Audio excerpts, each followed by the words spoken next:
põe em Sião uma pedra já experimentada, uma preciosa pedra angular para alicerce seguro. Aquele que confia jamais será abalado. Isaías 28:16. Voltem-se para mim e sejam salvos, todos vocês, confins da terra, pois eu sou Deus e não há nenhum outro. Isaías 45:22. Por isso não tema, pois estou com você. Não tenha medo, pois sou eu, seu Deus.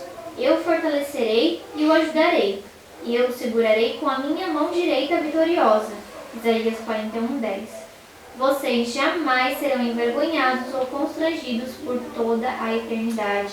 Isaías 45:17. Amém. Uma hora foi leitura. Uma hora de leitura. Começou 10 minutos. É 1h10 e 1 segundo. 1h05. Ninguém se olhar comigo até quando começou. Tá? Solta aí, quem vai soltar? Primeiro. Coloquei na... Eu falei que começou 6h05.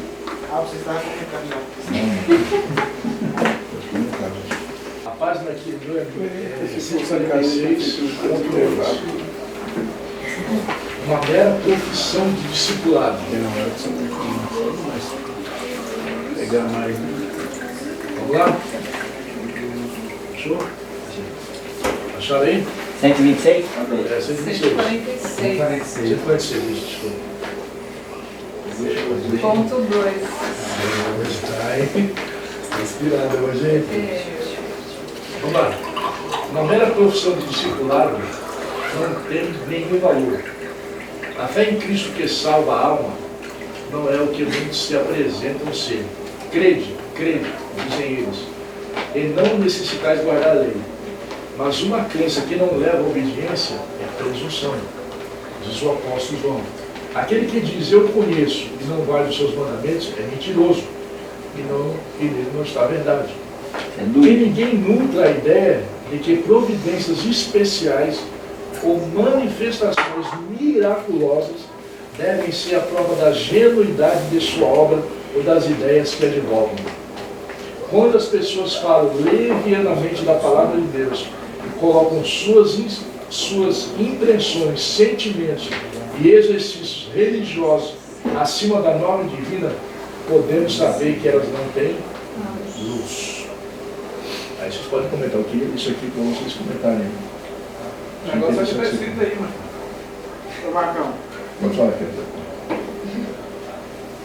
Quer dizer então que aquelas pessoas que usam aí seus sentimentos, manifestações aí miraculosas, dão aqueles berros bem alto e soa, pega o paninho assim, E chora. aí joga e Povo. não tem luz ali. Não tem luz. Para mim, o que chama a atenção é que o Marcão leu aqui, essa frase aqui, ó. Mas uma crença que não leva à obediência é presunção. Então nós podemos... Fé não é sentimento. Nós temos a nossa batina, inclusive, hoje. Mas aqui diz que o fim de tudo é viver a obediência. Então, basicamente, está dizendo aqui. Uma crença, um ensinamento do Evangelho que não leva à obediência é presunção. E nós discutimos hoje nessa nossa batina o que era presunção. Ótimo.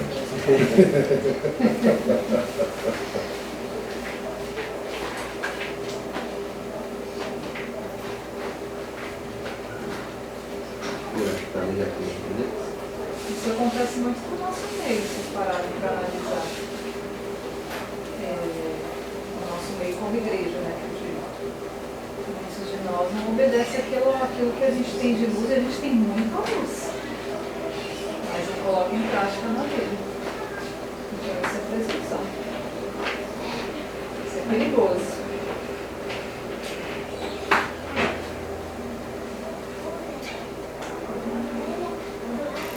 ler aqui, irmãos. 143 na página do aplicativo. É o título Porfiar e Porfiar. A gente pergunta qual que é a página mesmo? Isso. Ponto 1 ou ponto 4.3. Só para esperanças de Cristo agora, isso vai ser. 3.1. É o parágrafo. Pode ser, pode ser.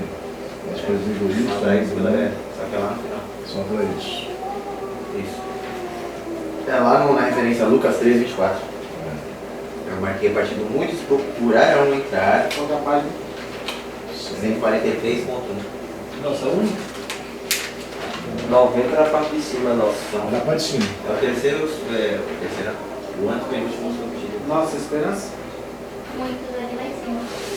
Lá em cima, um pouco. Lá em cima, um pouco. Lucas Procurarão 3 entrar. aí. Lucas 3. Muito lá pra ele. Lucas 3 aí. Lucas 13, aí Muitos procurarão entrar e não poderão. Desejam o bem, fazem algum esforço para obtê-lo. Não o escolhem, porém. Não têm um determinado propósito de alcançar, seja o custo qual for. Então nós vemos aqui que as pessoas às vezes até querem, né? Mas querer não é poder, como ele diz. tem que ter renúncia. Exatamente. Eles não querem pagar o preço que é cobrado, né? E qual o preço? O preço é a obediência escrita. O preço está escrito Não é nem embaixo, isso. ó. Esse preço está escrito embaixo, ó. Nossa única esperança, se queremos vencer, é unir nossas vontades à vontade de Deus. Amém. E operar em cooperação com Ele, hora a hora, dia a dia. Não nos é possível reter o eu e não obstante entrar no reino de Deus. Se havemos de atingir um dia a santidade, será mediante a renúncia do próprio eu e a recepção da mente de Cristo. Pelas palavras de obediência. Não entrou no 7 Bate. Aqui vai, se não der O certo, próprio aqui texto bate. aí que.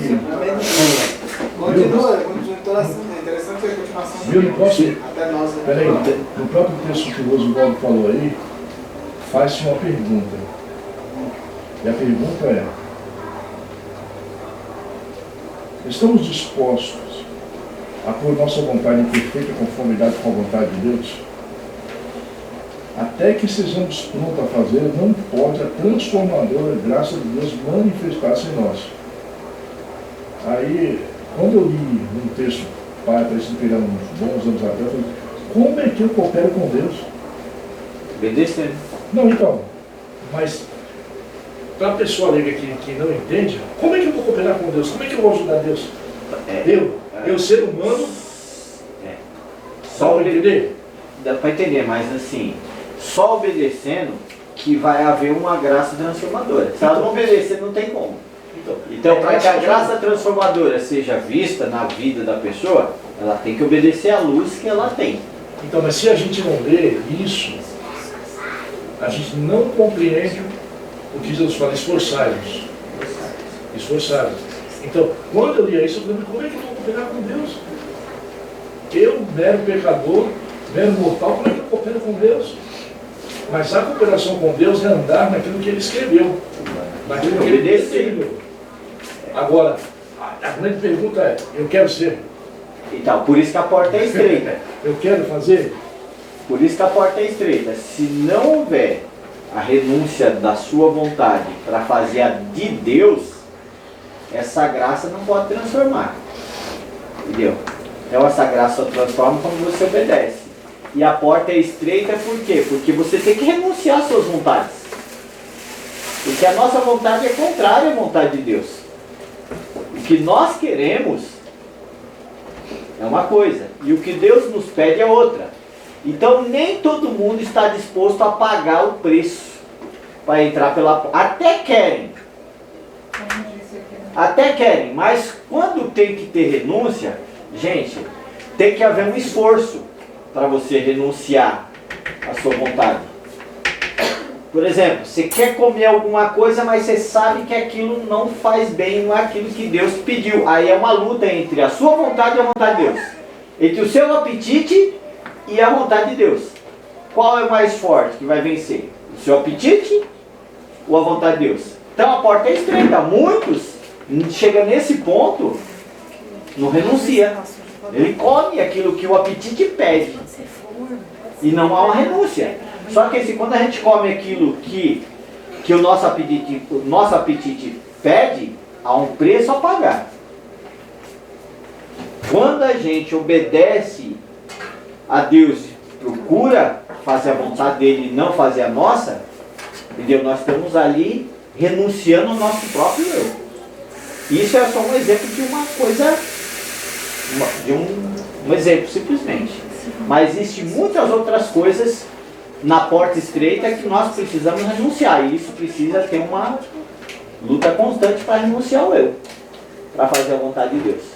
Aí o que acontece? Aí é onde que a graça transformada de Deus aparece. A gente se apega à promessa de Deus. E aí é essa luta. Eu falo para vocês, como que assim, é uma luta constante para a gente negar o nosso eu. Foi isso? Você enforca ele da vida, você mata afogado ele da vida. Mas o que você quiser, ele está ali. Ressuscita. Porque se a gente não se aproximar, igual quando foi feita a leitura aqui, hora a hora, dia a dia, sabe, você não ali buscar o Senhor, o eu ele se alimenta do vento, né? Como você parou de se alimentar espiritual um minuto, o eu ele já se estabelece, já é gigante. A gente tem que tomar cuidado, porque veja bem, a experiência de Pedro. Na mesma hora que Jesus falou, quem vocês dizem que eu sou? Pedro falou, que é o Cristo, o Filho de Deus. Na verdade, Pedro, eu te digo, quem te falou isso foi o Espírito Santo.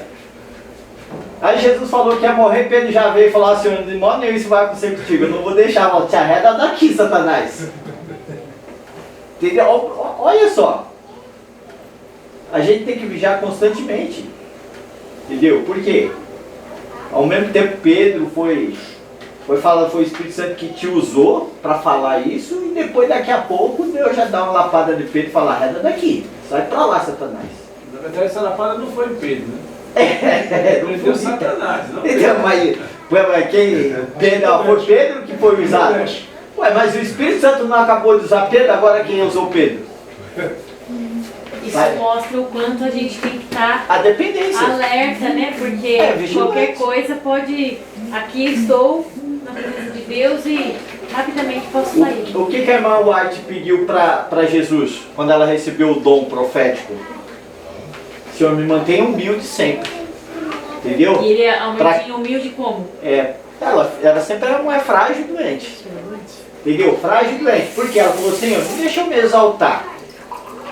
Me mantenha sempre humilde. Porque, quando a pessoa recebe um dom, tem uma manifestação, ter visões e escrever, há uma exaltação do ego, né? Então, qual foi o medo dela? Senhor, não deixa eu me exaltar. Então ela foi uma mulher sempre o quê? Sempre doente ali, para se manter humilde ali, dependendo de Deus. Então a gente tem que ter esse cuidado. A renúncia do eu, Deus ele pode te usar grandemente. E depois, no mesmo tempo, de repente, ali você pode já perder a humildade, porque Deus te usou. Quantas vezes, assim, diz que a lisonja é uma arma de Satanás, né? Você vai lá no púlpito, prega um sermão, aí quando desce as pessoas estão te enaltecendo, né? Aí você tem que tomar muito cuidado, por quê? Com a exaltação própria. Porque ali pode estar, Satanás pode estar te levando agora a se exaltar. Então a gente tem que tomar muito cuidado. Porque ao mesmo ponto que a gente fez alguma coisa, tudo tem que ser para a honra e glória de Deus. Nada para nós. Então o cuidado é muito grande. A renúncia do eu tem que ser constante. Senão é perigoso a gente, ao mesmo tempo que é usado por Deus, daqui a pouco o inimigo pode nos usar. E o eu, como o Osvaldo falou, o eu tem que estar constantemente sendo morto, porque senão ele o quê? Como o Osvaldo falou, ele aparece ali. querendo tomar glória para si. Entendeu? E no caminho estreito, irmãos, cada um de nós aqui vamos ser tentados a sair desse caminho estreito. Ah, não, isso aí não. Quantas vezes a gente não escutou de irmãos, isso aí eu não deixo. Irmãos, nós temos que entregar a vida, o nosso coração, a nossa vontade a Deus, para naquilo que Deus nos mostrar, a gente esteja disposto a fazer. Nunca a gente pode falar, não, isso aí não, Senhor. Mas é uma luta para andar nesse caminho estreito. Não só andar, permanecer no caminho estreito, né? Porque o inimigo quer te tirar do caminho estreito. Você começa a trilhar o caminho estreito ali, daqui a pouco ele fala, não, Deus não quer que você renuncie isso e aquilo. Para que tudo isso? Exatamente. É assim que a gente ouve aquela voz. Nós vamos aqui, para que tanto esforço, para que tanta coisa, para que isso, ficou menor, porque não pode fazer aquilo e tal. Parece que nós, quando aceitamos Cristo, nós vemos a questão, quando Cristo nos chama para o seu reino. Cristo nos aceita, então, quando Cristo nos chama para o seu reino. E a mesma coisa de ter nos aceitado, né?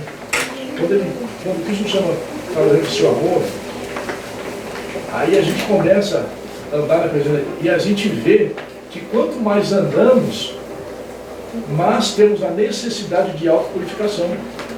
Mas essa purificação só vem por intermédio de quê? Olha só o que está escrito aqui. A vitória não é ganha sem muita. A vitória não é ganha sem muita e fervorosa oração.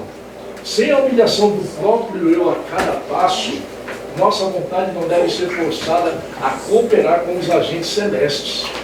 Então, se não for através da oração e humilhação, a nossa vontade luta contra os anjos que estão nos conduzindo para um caminho reto. Olha o texto. Nossa vontade não deve ser forçada. Nossa vontade não deve ser forçada a cooperar com os agentes celestes. Eu não posso fazer forçado as coisas. De maneira nenhuma, não. Eu vou fazer para me livrar disso. Não, de maneira nenhuma. Olha só o que estava dizendo aqui. Mas voluntariamente sujeitada. Então a minha vontade tem que fazer o quê? Tem que ser o quê? Tem que ser voluntária. Eu tenho que me sujeitar à vontade de Cristo voluntariamente, não por obrigatoriedade, por ser obrigado. Não, eu vou fazer porque senão eu não vou herdar o reino do céu. Você já deixou de herdar. Quando você fala isso. Então a nossa vontade, desejo de servir a Deus tem que ser, não, eu vou fazer porque eu amo. E olha que interessante, a continuação, eu acho que essa parte aí, olha que interessante, que fala aqui, usando o jargão de casa, né? Interessante. Olha que interessante.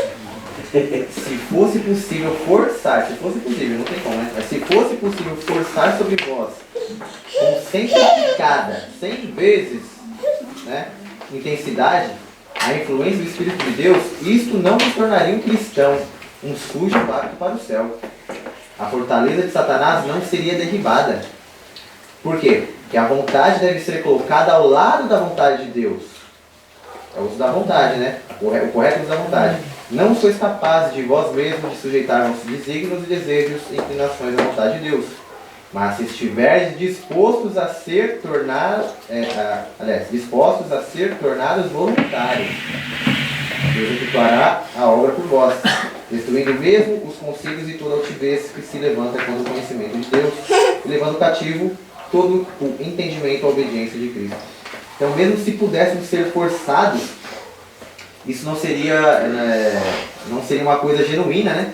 Nós não estaremos aptos para estar nos céus.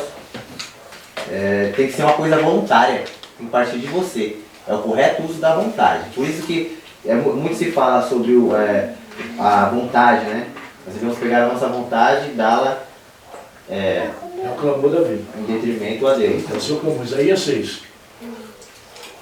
Isaías viu os anjos, né? E aí ele grita, ai de mim. Porque ele viu a sua iniquidade e ele viu que nele mesmo ele não podia fazer nada. E aí ele clama. Ai de mim, que sou homem de impuros lábios e habito no meio de um povo de lábios impuros, e os meus olhos viram o Senhor. Então, todo aquele que vê ao Senhor pede auxílio para Ele, para que possa realizar a vontade dEle. Então, eu preciso ver o Senhor. Eu só consigo ver o Senhor, eu só consigo não sentir a sua presença, porque a minha obediência não pode partir de um sentimento que eu tenha, porque muitas vezes o meu sentimento é enganoso. Hoje eu estou bem, estou tranquilo, estou glória a Deus, aleluia. Daqui a pouco eu estou maldizendo as coisas. Então o meu sentimento não pode ser a razão da minha obediência. Mas a minha obediência deve ser racional e vivida pela palavra de Deus. E só mediante a oração, estudo da palavra de Deus, que nós vamos compreender e vamos poder efetuar. E Deus, Deus efetuará isso em nós. Mediante o estudo e a nossa humilhação perante Ele. Nós devemos ser muito cuidadosos com isso. Porque por mais que eu queira fazer,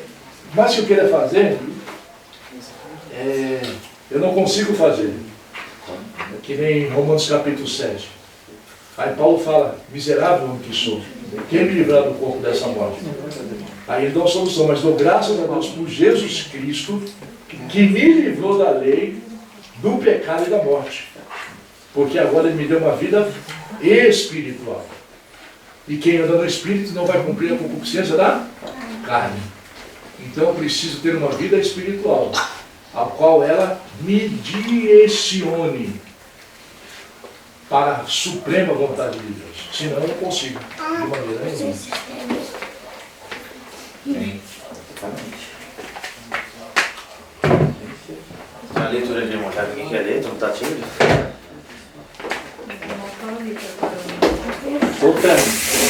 Solta a boca, Silvio. Nós saímos do erro, fomos por obediência forçada. E a bomba, Tem um monte de coisa pra falar. Opa! Olha, já passando o outro. Deixa eu soltar uma polêmica no final do Só dele. Polêmica. Tem polêmica. Pintar de rosa é polêmica. Esses de rosa é mais suaves. Pintor de cor diferente é bom. Os mais fortes é assim. Pinta com laranja. Quer?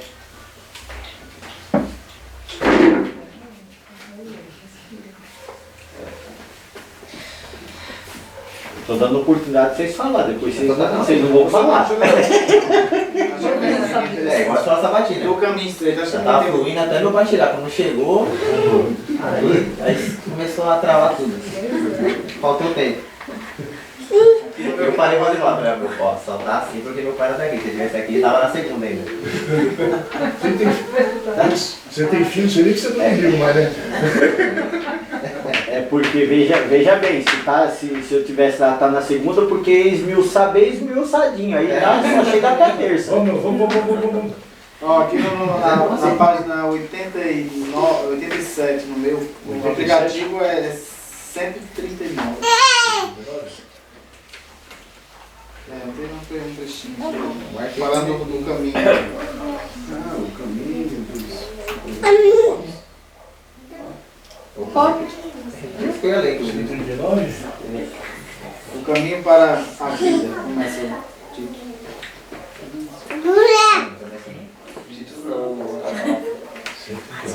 Parágrafo, né? É, o parágrafo. Caminho dos pecadores? Não, o caminho para a vida. Não, o título é Estreita Porta, a caminho. É, esse é o título. Sim, mas o parágrafo é o caminho para a vida? Lá É, o embaixo. caminho para a vida. Deixa eu ver se é um pouco mais. Alinha. Aqui, ó. Eu marquei aqui. Deixa eu ver assim como pegar aqui. Vem. Pode ler. Pode ler. Precisa procurar na. Eu vou. Aqui, depois eu mostro. Você vai na maçãzinha. O caminho para a vida, porém, é apertado e estreita é a porta. Se nos apegarmos a qualquer pecado que nos rodeia, acharemos o caminho estreito demais para transitar por ele.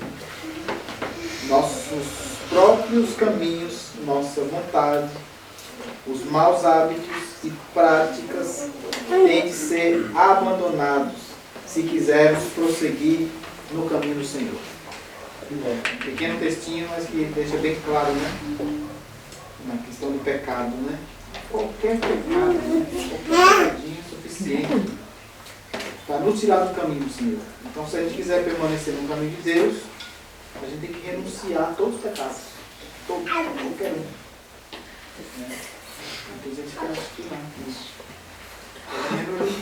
Pode entrar no céu, né, com um pecadinho. Um pecadinho pequenininho, fazer. Você acha que Deus vai me tirar do céu por causa de um pecadinho? No texto, falando de Adão e Eva, Ele não vai tirar você do céu por causa do pecado. Você mesmo, O pecado que vai tirar o céu. Deus não vai tirar você. Aí vem aquela pergunta, se Deus fosse falar, se é um pecadinho, por que você não abandonou? Hoje mesmo num texto bem Aí interessante. vai deixar eu fora do céu por causa desse pecadinho? Então por que você não abandonou? Você é pecadinho? Você é inho? Abandonou. Falando de Satanás, Porque não era tão inho, né? Satanás induziu Adão e Eva a pecar. E fala que, no texto fala que se eles tivessem permanecido, né, fiéis e obedientes, né, essa no caso era a verdadeira fé. Mas Satanás levou eles à presunção de que, mesmo que eles tivessem transgredido, o amor de Deus seria suficiente para livrar eles Quem? da transgressão. Adão e Eva, foi o pensamento que veio na cabeça de Eva, no caso, né? Mostrou que carregou ele, mostrou que Eles iam ser salvos mesmo na desobediência. Exatamente. É que esse pensamento não está muito longe de muitos que estão nesse mundo, não. Entendeu? Não está longe. Esse mesmo pensamento de Eva é o pensamento de muita gente, que Deus, o amor de Deus é tão grande que pode salvar o ser humano na desobediência. Que o ser humano não precisa cooperar simplesmente pela aceitar Jesus, né? Como as pessoas falam. Aceita Jesus e não obedece, né? E o amor de Deus é tão grande que vai passar por cima e vai salvar. É o pensamento de muitos hoje. Muitos. Né? Que não tem jeito, quando Jesus, da voz de Jesus, na voz de Jesus, Jesus é uma fada que vai dar um fim e vai estar preparado para entrar no céu, né? E aí é onde que muitos hoje de manhã vai pegar os seus pastores e os seus líderes e traçalhar no dente, né? Como vocês não estão perdidos, né? Porque agora não tem mais tempo mais. Vamos voltar já era. Porque o que Deus quer é o quê? Transformação de caráter, né? Então, para ter uma transformação de caráter, precisa obedecer. Para que haja uma graça salvadora, se manifeste em nós, precisa de obediência. Não tem como se manifestar uma graça salvadora se você não obedecer. Que graça vai transparecer em você se você não é obediente? Para que a graça de Deus possa transparecer, a pessoa tem que ser obediente. Por quê? Porque a pessoa bebia e agora ela é obediente e não bebe mais. Aí é uma graça transformada. Nossa, o que aconteceu com aquele homem? Ele bebia de cair. Agora o homem caiu. Não bebe mais. O homem falava palavrão. Isso é a graça transformadora no caráter da pessoa. Aquele homem ali falava palavrão, xingava todo mundo, era rude, era grosso. Agora é um homem cortês, é um homem educado, é um homem que dá bom dia para todo mundo, é um homem simpático que ajuda as pessoas. Isso é a graça salvadora. Agora, isso só pode ser mediante o quê?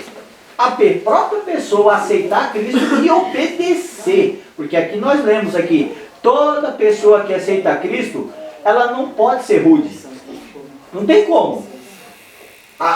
O caráter de Cristo, ele era terno, compassivo, né? Então, qualquer pessoa que aceita Cristo vai procurar fazer o quê? Refletir o caráter de Jesus. Então, essa graça salvadora vai ter que transparecer na pessoa. E a pessoa, para transparecer, ela tem que ser obediente. Ô, irmão, tem como? Está com a lição aí, eu esqueci minha lição. Tem como? Esse texto está uma lição, isso é bem interessante. Ô pai, eu vi uma pregação esqueci o nome do pastor, era só áudio, né, a pregação. Foi no YouTube, mas é só áudio, não sei quem. Aí o cara fala assim, ele fala uma coisa que eu achei até interessante, ele falou assim, irmãos, a verdadeira santificação não está em você, a gente costuma falar, né, por exemplo, parar de fumar, parar de beber, isso aí, ele fala assim, isso aí, irmãos, Uma clínica de alcoólicos ela não faz. Isso aí a pessoa faz o tratamento lá, ela faz isso. A verdadeira santificação é justamente você, é no seu caráter. Você ter essas mudanças, veja, o que você está falando, ser bondoso, eu era uma pessoa assim e sou agora assado. É isso que consiste em transformação do caráter. E não necessariamente parar de fumar ou parar de beber e tal. Então ele quis trazer essa uma outra visão que se tem quando se diz de transformação de vida, que muitas vezes a gente olha muito para o que a pessoa fazia exteriormente falando, de más práticas, mas não necessariamente do caráter dela nas ações como pessoa ali, digamos assim, né? Então ele falou isso aí, eu pensei comigo e falei, tem uma certa lógica. Mas o interior, quando é transformado, é mostrado no exterior. A motivação dessa pessoa não foi Cristo. A verdadeira santificação é Cristo na vida. O nosso exemplo de caráter é Cristo. Nós renunciamos essas coisas porque não faz parte do caráter de Cristo, né? São essas coisas que levam o ser humano à perdição. A motivação de repente desse rapaz de ir numa clínica para abandonar, porque está fazendo mal para ele quer abandonar. Mas verdadeira santificação mesmo, aqui fala assim, se havemos de atingir um dia a santidade, será mediante a renúncia do próprio eu e a recepção da mente de Cristo, né? A vontade de Cristo ela vai ser nós vamos desejar tanto o caráter de Cristo, que aqui fala assim que a nossa mente é como se fosse a mente de Cristo, né? Por isso que lá em Apocalipse fala que nós sabemos que os atos de justiça da justiça são os atos de Cristo, né? As vestes, né? Mas lá fala assim que os atos de justiça são dos santos, são os atos dos santos. Por quê? Porque ali se fundiu tanto ali a mente de Cristo no povo santo dele, que o próprio ato do justo é como se fosse os atos de Cristo. As vestes, a justiça. Então tudo se funde. Então a verdadeira santidade é quando a gente renuncia tudinho o eu para fazer a vontade de Cristo. Ó, aqui na parte de quinta-feira da lição, no livro Obreiros Evangélicos, página 260, fala assim: a fé reivindica as promessas de Deus e produz frutos de obediência. A presunção também reivindica as promessas, mas não obedece. Mas delas se serve, como fez Satanás, para desculpar a transgressão. Aí fala aqui na fé de Adão e Eva. Ó, a fé teria levado nossos primeiros pais a confiar no amor de Deus e obedecer aos seus mandamentos. Essa é a verdadeira fé. Mas o livro que se afastou deles. A presunção os induziu a transgredir a lei e acreditar que seu grande amor os haveria de salvar das consequências do pecado. O que acontece é que Satanás continua com esse pensamento na mente de muita gente. E aí continua. Não é a fé o que roga o favor do céu, sem cumprir as condições sobre as quais é associada a misericórdia. A fé genuína tem seu fundamento nas promessas e medidas das Escrituras. Exatamente. Então aqui, ó, a presunção levou-eles a crer que, mesmo que eles tivessem transgredido, né, a transgredir a lei de Deus, acredita que seu grande amor os haveria de salvar da consequência do pecado. Esse é o pensamento da maioria da cristandade hoje. E acha que Deus é amor demais para me condenar por causa que de vez em quando eu tomo um cafezinho. Por causa de um pecadinho. A fé de Satanás, né? A fé de Satanás, a presunção tem irmão, comentar um negócio aqui. No início do capítulo. Mas espero que não seja o que eu ia lançar aqui. Leram bastante, né? Eu nem vou pegar isso lá. Eu guardei aqui, acho que umas 3 ou 4 folhas, só foi lido assim, ó. Amar o próximo, não julgueis, para não ser julgado. Tá? Você vai ler o texto que eu vou ler ali? Da Bíblia? Eu vou ler o texto da Bíblia aqui. Tá vendo da Bíblia? Então... Não, é que eu quero fazer um contraponto aqui. Parece que a Bíblia se contradiz. Parece que quem contradiz é o homem, né? O texto diz, não julguei para não ser julgado, né? falou ali, tiro lá, tá no teu olho e tal. E como é que nós vamos harmonizar o que Jesus disse aqui, ó? Lá em Mateus 18, ele fala assim, ó. Ora, se teu irmão pecar contra ti, vai e repreende entre ti e ele só. Se te ouvir, ganha o teu irmão. Mas se não te ouvir, leva ainda contigo 1 ou 2 ou 3, para que a boca dos 2 três testemunhos toda seja confirmada. Aí o verso 17, ó. Se não escutar, diz a igreja, e se também não escutar, a igreja considera como gentil publicano.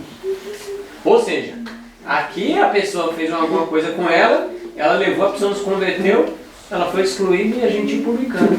Como que nós vamos juntar com esse texto, não julgueis? Porque é uma confusão, teve até uma lição sabatina na nossa... Que os irmãos foi uma A gente não confusão, pode julgar a rapaz. motivação Lembrei que nós estamos do coração. Está escrito aí. A gente tem Mas que- o ato pode julgar. Então, Ou a gente não. entender o que significa julgar, né? Por exemplo, se eu julgar, eu falo assim, o irmão tá fazendo isso para poder se aparecer, para dizer que ele é melhor do que os outros. Isso aí eu estou julgando, porque eu estou julgando a sua intenção. Eu não sei qual foi a sua intenção, se você fez aquilo realmente com a intenção de querer se aparecer, ou se você estava ali simplesmente ajudando a pessoa. Entendeu? Quando eu falo assim, não, ele fez isso por isso, sem eu ter a certeza, eu estou te julgando, porque eu estou tentando adivinhar o que está na sua cabeça, no seu pensamento. Esse que o Alexandre leu é o fato consumado já.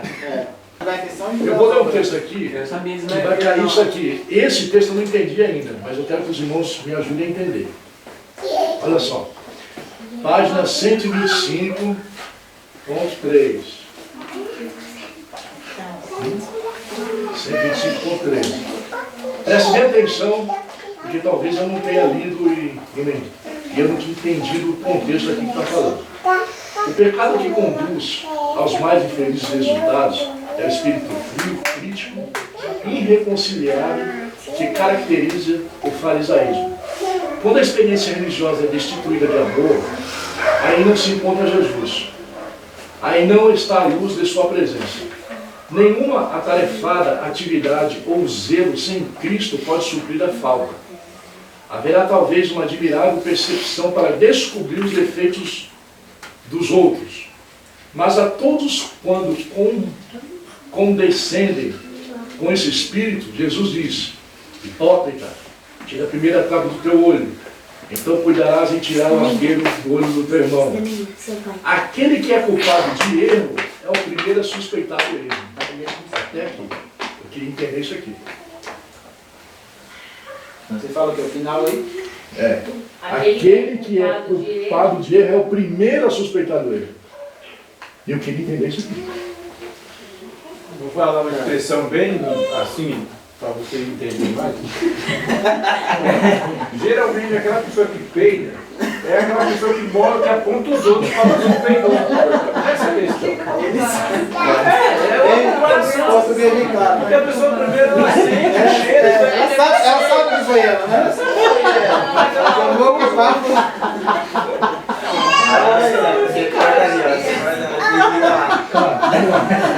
Agora eu vou fazer uma própria proposta. Peraí. Olha a ilustração do cara. Ele falou que foi? Olha só que aqui. Vamos ver. Olha só. E como é que a palavra diz assim? Se você vê o teu irmão em erro, se você não avisar ele, você é culpado do sangue dele. E aqui? Eu só queria saber esse Você texto falou aqui. pra mim, repreender a pessoa.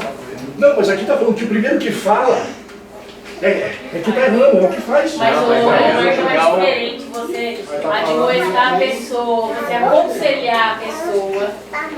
É diferente de você falar assim, olha lá o que o fulano faz, sabe?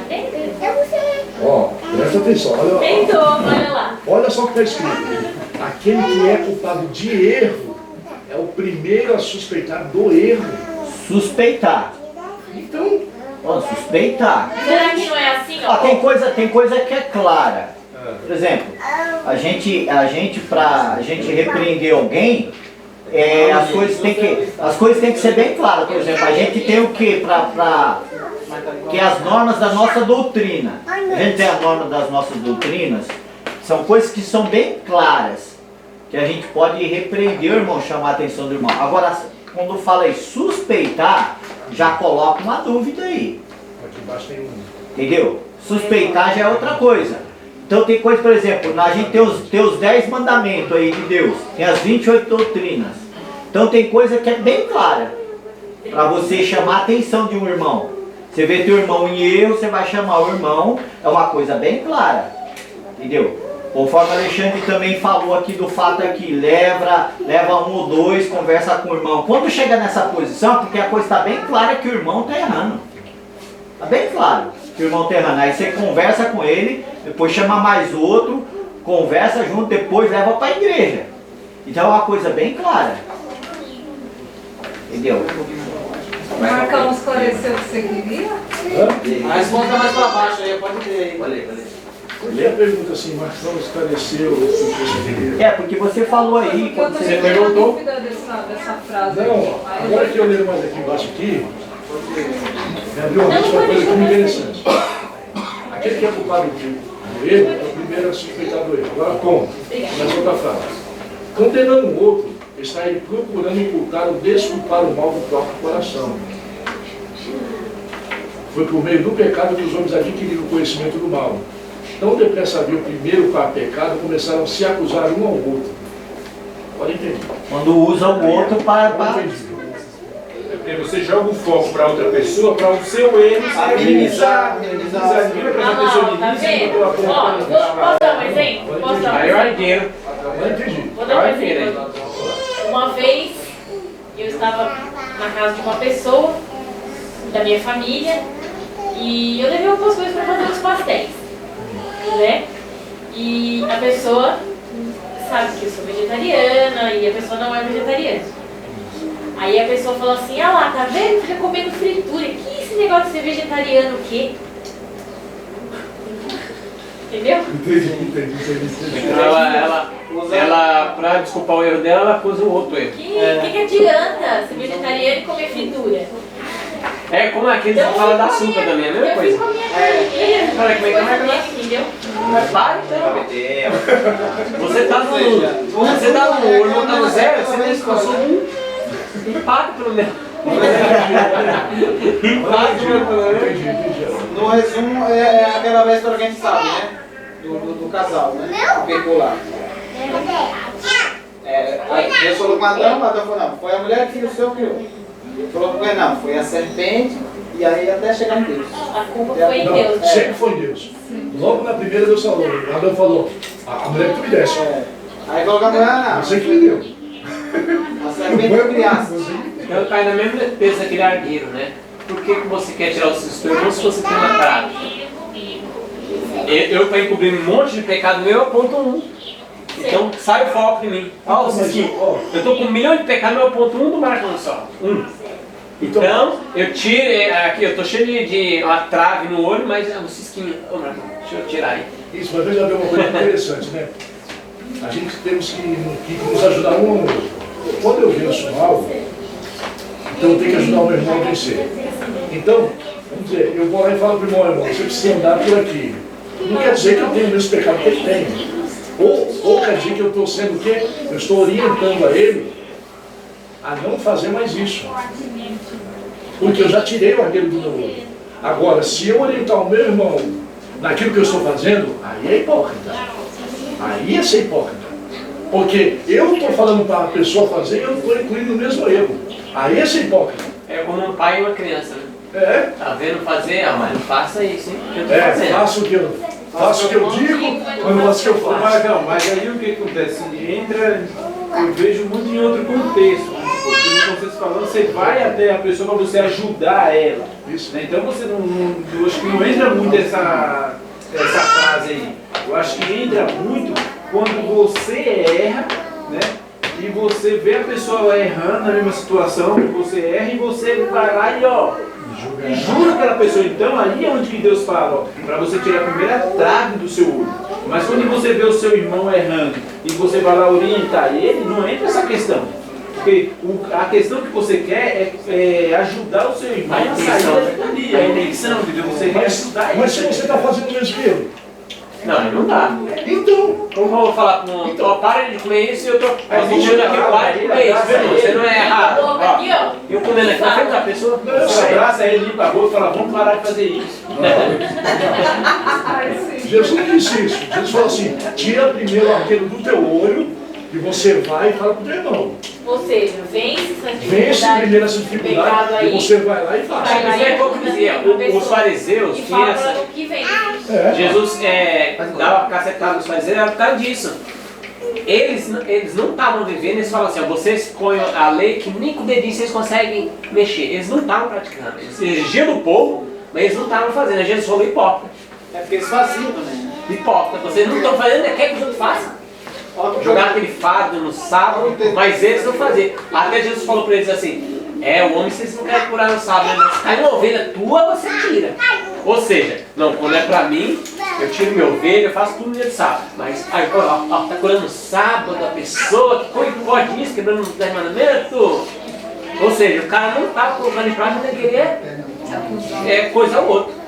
A pessoa tem que ser muito cara de pau, uma pessoa tá em pecado, ele tem que passar uma liberoba na cara. Ah, tem. Porque ele tá no pecado, a pessoa tá no mesmo pecado que ele vai lá. Ó, Mas tem. o que diz aqui a respeito disso aí. Ó o que diz aqui a respeito disso aí. Um pouco mais para baixo. A gente age assim. Um pouco mais para baixo, olha o que diz a respeito disso aí, ó. A dificuldade, porém, está com os membros da igreja, individualmente. E é aí que se deve operar a cura. Jesus manda que o acusador tire primeiro a trave do seu olho, renuncie a seu espírito de crítica, confesse e abandone o seu pecado, antes de procurar corrigir a outra. Isso, Tá vendo? Porque nenhuma árvore boa dá fruto ruim, nenhuma árvore ruim dá fruto bom. Lucas 6:4. Aí vem o testemunho. Então se você está fazendo, vai chegar lá com que autoridade, né? Que efeito Por isso com o PR é tirar da obra quando ele comete adultério. PR? Isso. Por quê? Porque como que ele vai aconselhar o casal se ele é um espandongado? Como é que ele vai dar conselho, né? Tem duas mulheres, o cara quer aconselhar o casal em casa. Para, meu! Como é que você vai? O cara vai falar, sai da minha casa, cara. Você é mó espandungado na família e quer me aconselhar. Agora, a pessoa que está com a família certinha, bem ordenada, que lá a gente só fala, uma família bem ordenada, um testemunho vivo. Aí o irmão está com dificuldade do casal. Aí o casal bem ordenado com a família vai lá aconselha. A própria pessoa que está recebendo diz, puxa, esses irmãos são uma bênção de família, né? Olha, vamos, dá certo sim a família. Eu olho para eles, dá certo, eles são uma bênção. Aí tem poder no conselho. Agora relaxado vai na casa do outro, fica em casa não. Fica em casa e deixa o outro. Ó, mais uma coisinha para complementar aqui, ó, mais embaixo aqui, ó. Ao sobrevir uma crise na vida de qualquer pessoa, quando tentamos dar conselho ou advertência, nossas palavras só exercerão, no bom sentido, o peso e a influência correspondentes ao nosso exemplo e espírito. Exemplo. Exatamente. Então só vai surtir efeito se você pratica, se você vive aquilo. Porque senão é aquela coisa, né, superficial. Eu estou falando aqui, mas minha vida está pior do que a tua. Eu estou fazendo pior do que vocês. Então aquela ideia que nós temos, Lá vem o Marcos. Não bate na sua mulher, você vai e você mesmo bate na sua. então aquela ideia que nós temos de nós ajudarmos para tirar um peso da consciência, isso é hipocrisia. Ah, sim. Porque muitas das vezes a gente ajuda para quê? Desencargo de consciência. Não porque estamos fazendo, porque amamos. Isso. Ajuda, vamos Tem um pastor aí que ele escreveu um livro baseado nisso aí. Mas aí né, não vão estar julgando, não? Como que é? Não. Ninguém está julgando, estamos conversando. A máfia dos Sabe a intenção do coração? A máfia dos mendigos é o pastor evangélico. Legal. Ele viveu um ano lá nos mendigos. E aí ele vai, ele foi no pânico também. Aí ele vai e fala assim que muitas vezes a gente ajuda por causa disso aí, ó. Tipo assim, eu tô ajudando o próximo, tá vendo? Mas você tá me sabe, julgando, eu ajudo o próximo, consciência ou não? visita viúva. É a intenção das pessoas. Mas ele se vestia de mendigo e ficou um ano. E ele viveu a realidade das mendigos. Ele conheceu. Como mendigo pra ver como Ele que conheceu era. Aí os pessoas mendigos, lá tinha dentro, mendigo lá mendigo que tinha casa alugada. tudo. E aí o camarada. Aí, ele falou assim, o cara foi dar um evangélico foi dar uma marmitex pra ele. Toma! Não, já tô de barriga cheia. Pega, rapaz. Não quero, eu tô de barriga cheia. O cara pegou na mão dele assim, você vai comigo. Aí ele falou, olha a cabeça. Então o irmão quer que eu receba o que ele quer. Ó, eu doei pra pessoa. Você tem que receber. É o que o socialismo usa. Eu sei que você falou dos mendigos, eu lembrei da história do. Não lembrei não, um fato que aconteceu comigo. Uma vez eu estava vindo no metrô, aí entrou. Não, foi no trem. Aí o senhorzinho, entrou um senhorzinho e tal, moreninho assim, não tinha muito cara de mendigo, sabe? Aí ele veio falando, ah, eu sou do interior de São Paulo, eu vim procurar emprego aqui. E estou precisando de ajuda para voltar, que eu não sei o que da passagem, não sei o que lá mais, e BBB, e começou a pedir. Aí o povo começou a dar, né? Aí daqui a pouco me levantam, me vem um cara assim de trás e fala assim, ó pessoal, é tudo mentira, eu tô seguindo esse cara aqui já tem mais de 40 minutos, ele já tá com um monte de dinheiro, eu vi ele saiu ali, contou, tá com um bolo de dinheiro desse tanto assim, deve ter uns R$1.000 aí. E ele tá mentindo, dizendo que tá precisando de ajuda e não tá precisando de nada, é um mentiroso. Começou a xingar e falar um monte com o tio ficou assim, saindo assim, aí abriu a porta do coisa e ele falou, pô. E aí o cara saiu atrás dele. Porque acho que ele entrou no porque a nossa consciência ele vem em todos, na minha vez. Nossa. Puxando ajudar, eu tô ajudando o próximo, aí você dá. Toma. É desencargo. Porque tipo, Deus não me vai condenar, eu não ajudei. Entendeu? Deus vai me condenar. É difícil, né? Isso aí, enganado muitas vezes. Muitas. Na loja dele aqui, ó. Nós estávamos na loja dele aqui, Muitas ó. vezes. O negão entrou lá, um africano lá. Lembra daquele africano lá que nós estávamos lá? A gente deu um dinheiro para ele. Aí quando eu saí no bar, ele estava lá, eu estava lá no boteco. Eu falei, tá. Esse aí. Não, eu não devia ter agido assim. Porque se eu tivesse dado, não importa. O que ele precisa, eu dei. Mas eu passei e vi ele no bar. Eu falei, quando ele vai pedir, eu vou lançar em rosto. Né? Eu lancei em rosto, mas eu fui errado. Porque eu não deveria ter feito isso. Porque ele veio pedir, eu falei assim, eu sei que você vai pedir, eu sei que você vai pegar esse dinheiro aqui, mas não vai beber cachaça que nem você fez uma outra vez. E ele? Aí ele se desconheceu. Mas eu fiz errado. Mas não foi tão errado não, Marcão. Não, foi, porque o que a mão direita dá, isso que eu não O que você fez foi desencargo de consciência, Marcão. eu falei. Não, eu fui Você errado. foi lá e... Marcão, foi desencargo de consciência. Você vai se perder. Viu? Você viu. Isso foi desencargo de consciência. Foi mesmo. A maioria das vezes, Quem é que julgava mais aí que nós vemos aí? Os fariseus, não é? Os fariseus. Os fariseus é que julgavam mais, porque eles não queriam obedecer a lei de Deus, mas colocavam um monte de fardo para obedecer o que era humano. Né? Eu achei um textinho aqui, achei interessante. Posso ler aqui? Não deu certo em mim com o carro, mas já entrou e parou no Você falou que era pra dar certo. Mas pode falar justamente. Quem vai ler? Leia aí, depois eu leio. Não, logo no começo. Olha o que está escrito aqui. Onde que é? 123. Logo no Na começo. primeira página. Porque assim, ó, é interessante que o negócio é o seguinte, o mesmo espírito que os líderes religiosos tinham, o povo acabou adquirindo. Que é de julgar. No começo fala lá, ó. Os esforços de obter a salvação pelas próprias obras leva inevitavelmente os homens a amontoar exigências como uma barreira contra o pecado. Quer renunciar ao pecado? Não quer. Mas as exigências eram para manter o pecado. Né? Aí fala, pois vendo que falham no observar a lei, imaginam regras e regulamentos eles próprios, para se obrigarem a obedecer. Tudo isso desvia a mente de Deus para si mesmo. Seu amor extingue-lhe no coração, e com ele perece o amor para com o seu semelhante. Um sistema de invenção humana com as suas múltiplas exigências, induz seus adeptos a julgar a todos quanto faltem à prescrita norma humana. A atmosfera da crítica egoísta e estreita sufoca nobre e generosas emoções, fazendo com que os homens se tornem egocêntricos, juízes e mesquinhos espias. Dessa classe eram os fariseus. Saía dos seus serviços religiosos, não humilhados com o senso da própria fraqueza, não agradecidos pelo grande privilégio a eles concedido por Deus. Saíam cheios de orgulho espiritual, e seu tema era: eu mesmo, meus sentimentos, meus conhecimentos, meus caminhos.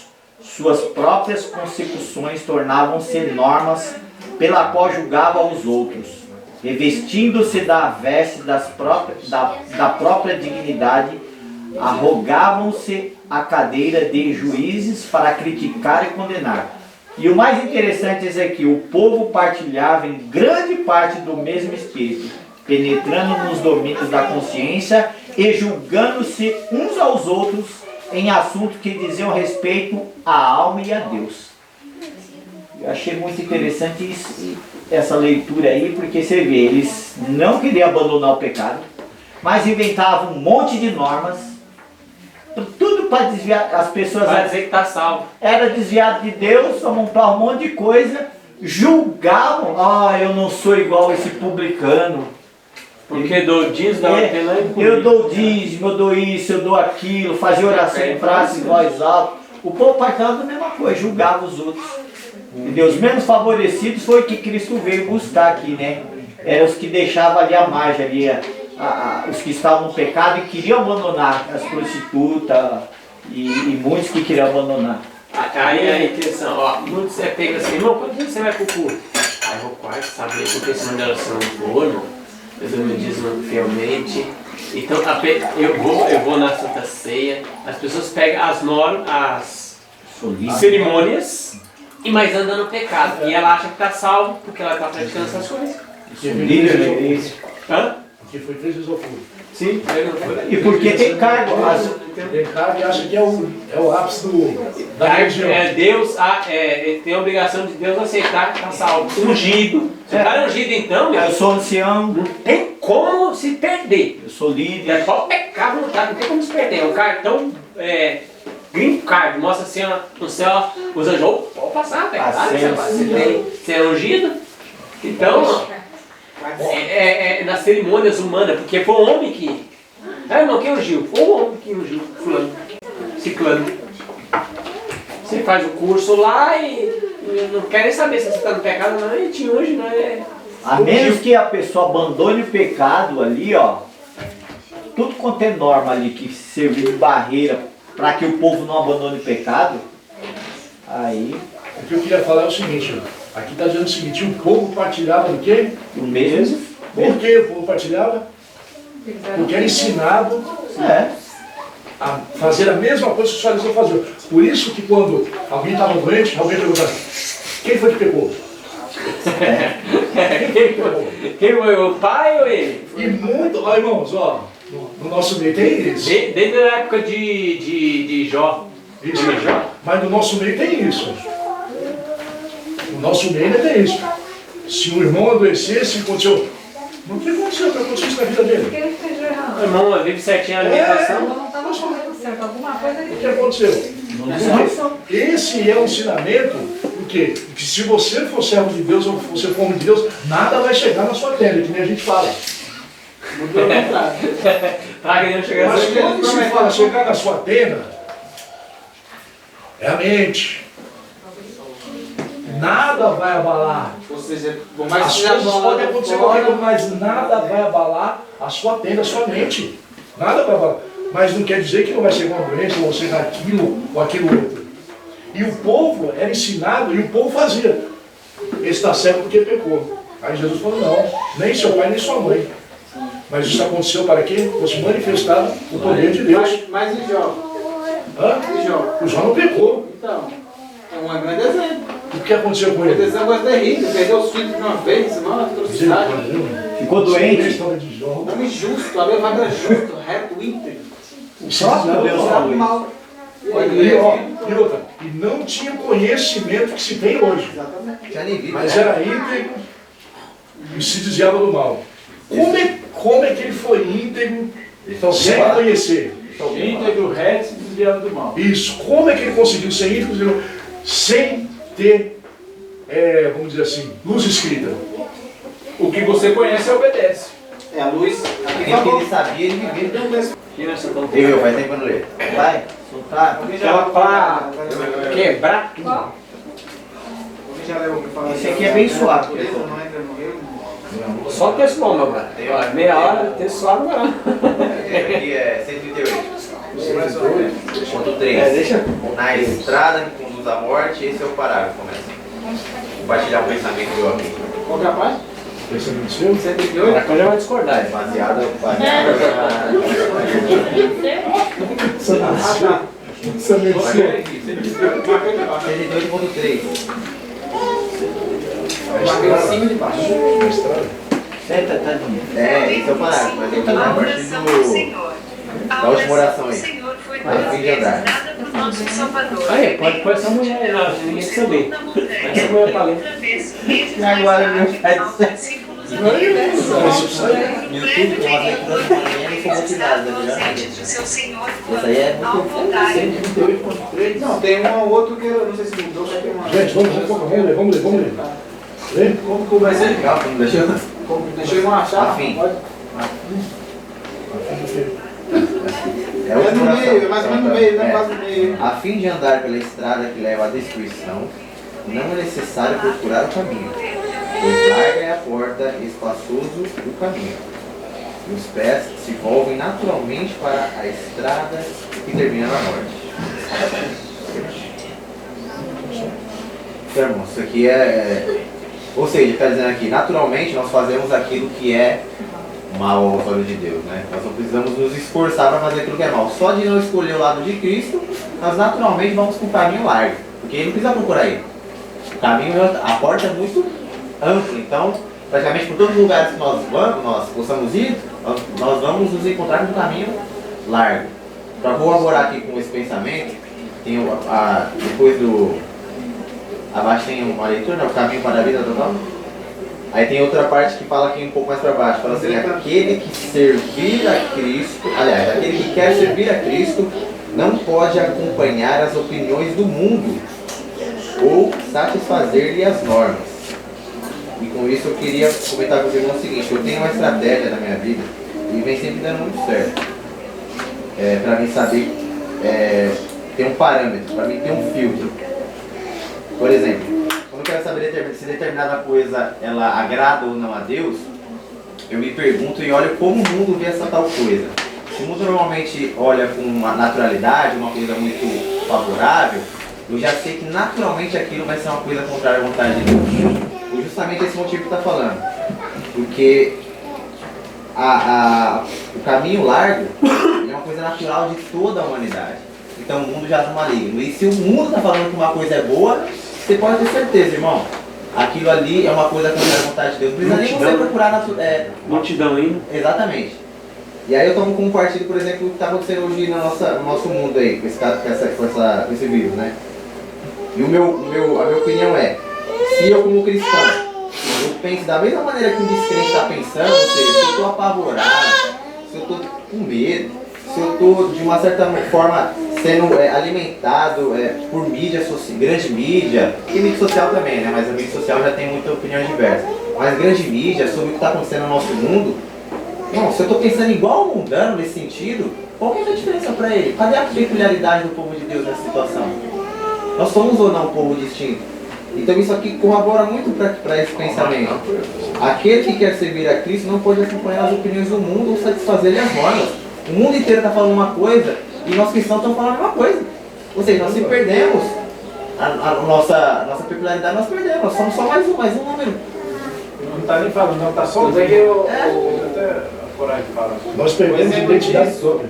O exemplo disso aí vai ser quando sai o decreto dominical. Não, está aqui. Já saiu esse decreto Isso aqui é um aqui. preparinho. Você nem morre, você não morre. Eu falo no sentido assim, de que o mundo inteiro vai estar em harmonia. Mas o mundo todo Tá harmonia com isso uma vez, aí, né? filho. Sim, entendo. Nem Mas precisa isso aí decreto ainda é... Não, mas você imagina, nem precisou decreto. E todo mundo ficou nas suas casas. Ninguém fez mais culto. Teve decreto sim, Marcão. Não. Mas não é decreto de morte. Decreto mundial. Poderoso decreto mundial. Cada país fez como quis. Não houve um decreto mundial. Não, Mas eu teve decreto mundial que é ficar em casa. O decreto começa nos Estados É o Unidos. decreto mundial. Mas Fica em casa. A OAM, Eu estou falando desse decreto. OMS. OMS, né? É. Os Esse decreto órgãos aqui agora. Foi Saúde dito o quê? mundial. Nós nos isolamos, não foi? As igrejas fechou, tudo fechou. E nós foi embora. Antes do não decreto. teve nem esforço, né? Até antes falou, vamos todo mundo para casa porque vai morrer todo mundo vai ficar doente, vai ficar com código e tudo mais. Aí nós já está dentro de casa. Não pode 19, Covid-19, sei lá o que é. Aí nós fomos tudo para dentro de casa. A gente esqueceu que nós somos um povo peculiar, diferenciado. E nós nem nos lembramos disso. Ainda fomos até contra quem se reunia. Porque quando vem as coisas, quando vem as tempestades, a gente não se senta sobre uma rocha e fala, não, peraí, calma aí. Da onde vem isso aí? É de Deus ou não? A gente obedece. Então está sendo provado para nós que nós não estamos preparados para o decreto. Está sendo provado para nós. Olha, nós temos que abrir muito a nossa mente, se Deus está mostrando para a gente que os acontecimentos é muito raro. E o quanto que as coisas acontecem, que o governo prende as pessoas nas suas próprias casas e fica mais fácil de pegar. E mais ainda Porque também. a nossa mente via um decreto dominical e os acontecimentos tão longe, talvez na época dos nossos filhos, e Deus está permitindo que isso aconteça para a gente ver o quanto é muito rápido o acontecimento e quando todo mundo inteiro obedece. E rapidinho, o mundo inteiro obedece e ainda os teus vizinhos viram dedo duro seu. Fica te espionando. Olha lá, tem gente lá. Vizinho, Ellen White fala que os nossos irmãos da igreja vão nos entregar. Mas Os católicos. no meu rede social mas tem um monte metendo a rede Mas o vizinho vai querer nos matar. Falaram para mim, um líder da nossa igreja falou para mim, vocês estão se reunindo? Eu falei, a gente está se reunindo sim, por quê? Mas olha, eu falei, é só isso é para você, para nós não. Mas não é da igreja. Não faço mais parte. Para nós não. Então, você vê o quanto nós somos frágeis.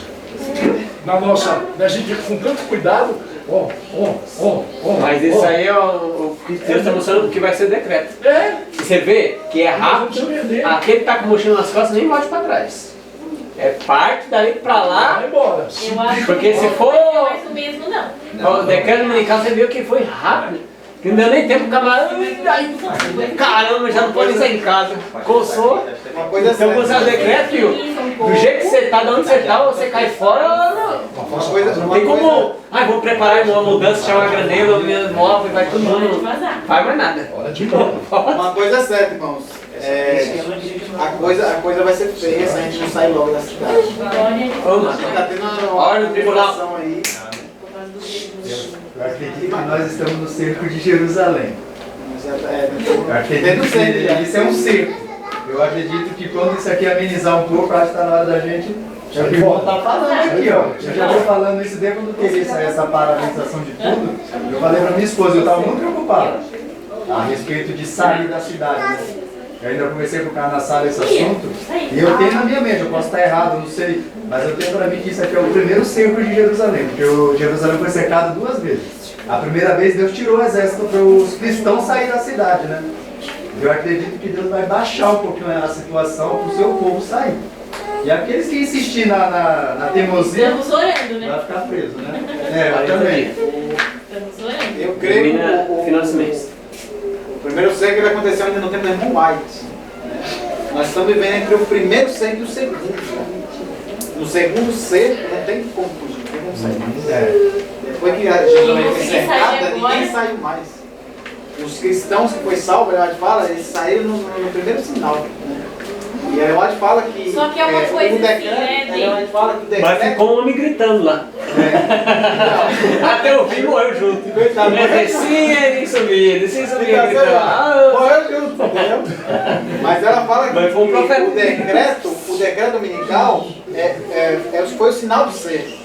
A gente sabe que o decreto ele já aconteceu desde a época de Ellen White, né? Foi. Existe o Desde decreto. 1888. Desde 1878, né? Nessa mensagem. Então nós já estamos no finalzinho já. Entendeu? Você sabe o que é triste? É que a gente conheceu essa mensagem agora, né? Praticamente. A gente não estava nem no primeiro ciclo. Envolto em nossas Já nasceu rotinas, no... né? Nós estamos mais envolvidos com a cidade do que a gente pensa. Isso é verdade. A gente não sabe viver sem luz elétrica. A primeira vez que eu ouvi essa Sabe mensagem. Será que é atemporário? Primeira vez que eu ouvi Comprou as duas vagas, Tá passado, assim. a gente vai trabalhar o dia inteiro. Agora tem que Uma estar lenha achando trabalhada, como é que faz? que agora esse é um lugar pra gente. Não é? Eu nasci na igreja, mas eu conheci essa mensagem tem 30 e poucos anos na igreja. Eu conheço essa mensagem tem 10 anos. Acho que nem isso. 8. A primeira vez que eu ouvi. Não? A primeira vez que eu ouvi essa mensagem foi no MV, né? Foi o ano. Eu chorei igual uma criança lá na convenção. Aquele Camuda? Eu Camudo, Negrão? isso. Ele xingou a gente. Eu chorei igual uma criança quando ele falou, ele pegou e fez um paralelo de Noé e Ló. Misericórdia. Eu não sou muita gente lá, né? Eu não. Tava junto, era igual criança. Misericórdia. Eu fodinho. Não, ele foi rádio, depois você aprendeu, né? Nossa, aquele lembra até conversando? Às vezes ele falou, mas a tradução é outra, né? Né? Conta muito. Ainda lá o Daniel aí. Ele falou pra andar, né, no impacto que ia ter no outro dia, e a gente veio preparado pra ficar e dormir, né? E quantos que vão lá ajudar amanhã aí? O puxãozinho de orelha que ele deu lá? Ah, não. Foi vergonhoso aqui dele. Vergonhoso. Meia dúzia levantou a mão. Ele ficou, nossa, Ele ficou bravo. já estava cheio de discussão. Amém? Amém? Vamos agradecer? Amém? Não é não, Diego. Falta 15, né? Então tá embora, né? Então vamos lá. O pessoal gosta de Mas eu sou o foco aqui. O pessoal mesmo demais. Posso soltar o último texto para finalizar? Não, vai. Deixa eu terminar. Último texto. Você tem como sempre falar texto. Acaso desejais ser seguidor de Cristo, todavia não sabeis como começar? Estais em trevas e não sabeis como encontrar a luz? Segue a luz que tens. Assentai em vosso coração obedecer ao que conheceis da palavra de Deus. Seu poder, sua própria vida reside em sua palavra. À medida que recebeis a palavra com fé, ela vos comunicará poder para obedecer. Ao passo que dais atenção à luz que tendes, maior luz vos virá. Estais edificando sobre a palavra de Deus, e o vosso caráter será formado à semelhança do caráter de Cristo. Amém.